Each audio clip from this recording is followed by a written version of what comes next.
Hello, ladies and gentlemen, it is your host with the most, averylr32 here, bringing you guys another video on the YGO group. As you know, today is hump day. Welcome to a beautiful Wednesday hump day.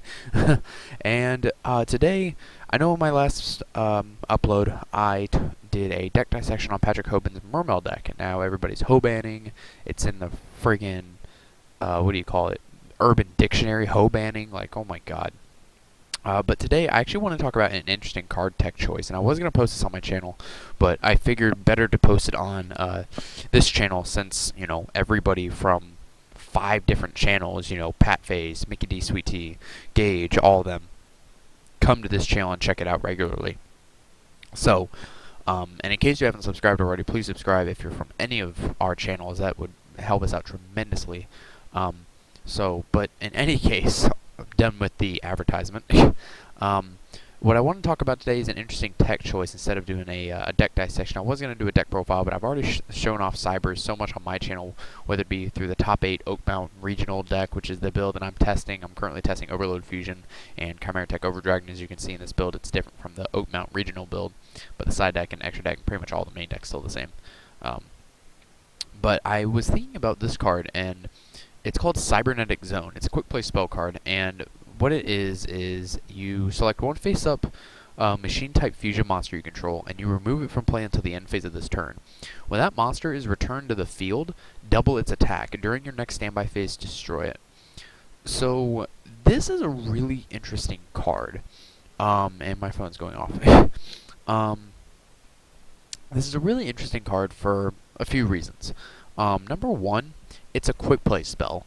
So let's say, for example, you have like what Zane Truesdale did in the show. I know I'm quoting the show, but please bear with me.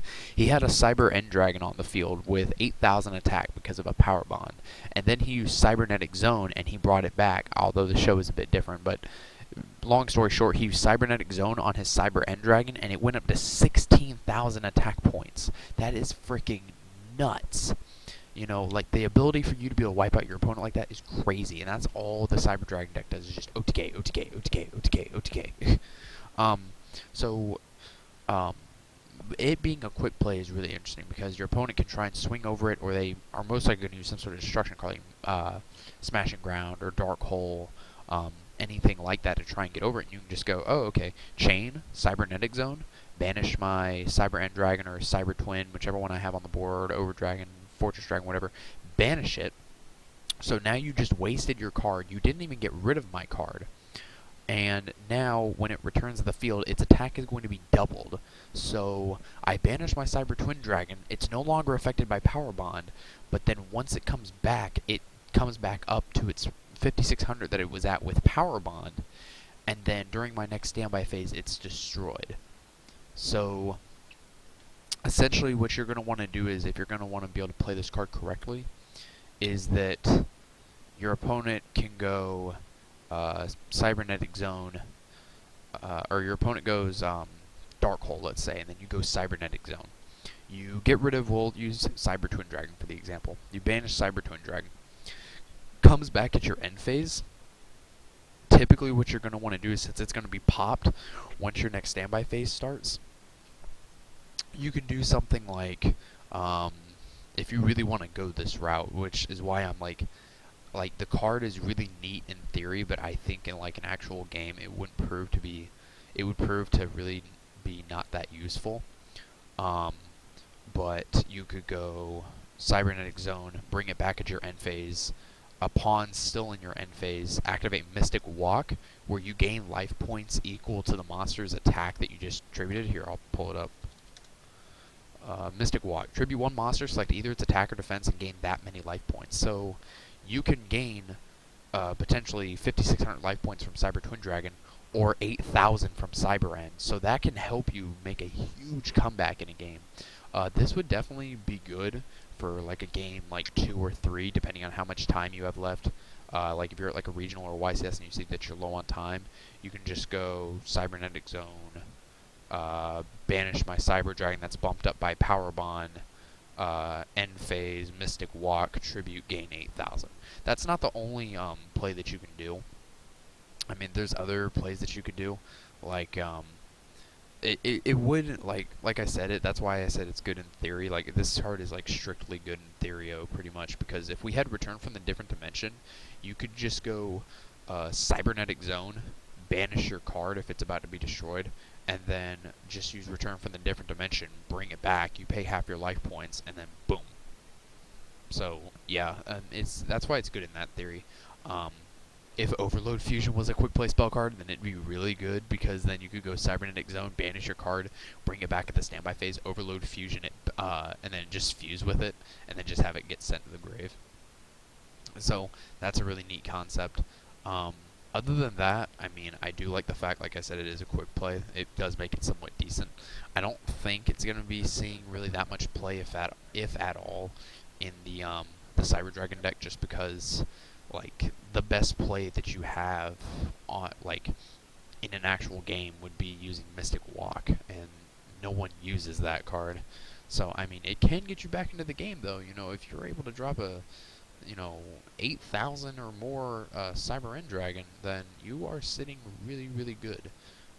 You're able to gain 16,000 life points or 8,000 life points, depending on how many attack points it has whenever after it's been doubled. Like, is really, really nice. Or it gets sent to the graveyard, and well, you can't Monster Reborn them, so that's the other thing that sucks about it. But if this card was just like a little bit better, like if it didn't have to be popped in the standby phase, it'd be a lot better.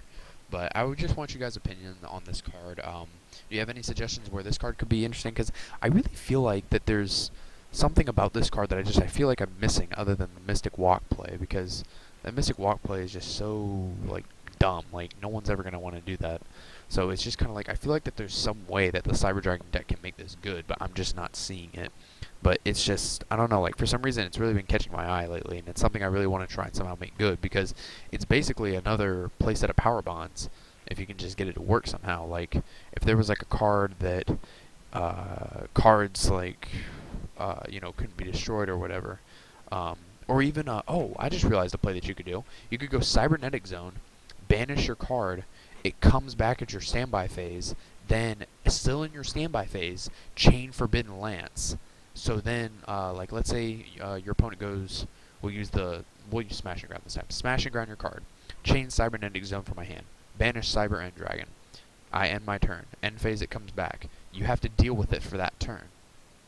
I'm sorry, it's their turn. But that is something that you could do. You go Cybernetic Zone, banish it.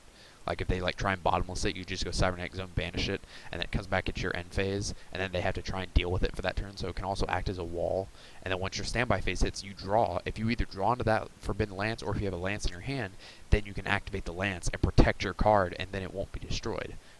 So I knew that there was a play I was missing, but I don't know if that was the play that it was. But like I said, it is good in theory. Let me know what you guys think about this card in the comments below. It'd be really interesting to see what people could do with this card. I really want to see like it either be side decked or something. Like the Mystic Walk play is good, but no one's ever gonna do that. Forbidden Lance, I could see people doing that, like using triple Forbidden Lance, like one Cybernetic Zone. Like that'd be really, really busted, and like get like that surprise factor in there. But anyways, thank you guys for watching. If you enjoyed, a like or favorite would be appreciated. Please be sure to check out my channel, youtube.com/averylr32. Be sure to subscribe if you haven't already. I'm up to almost 400 subscribers. And if you could also subscribe to the YGO group, that would be amazing. It'd help us all out tremendously. And thank you for watching. Goodbye.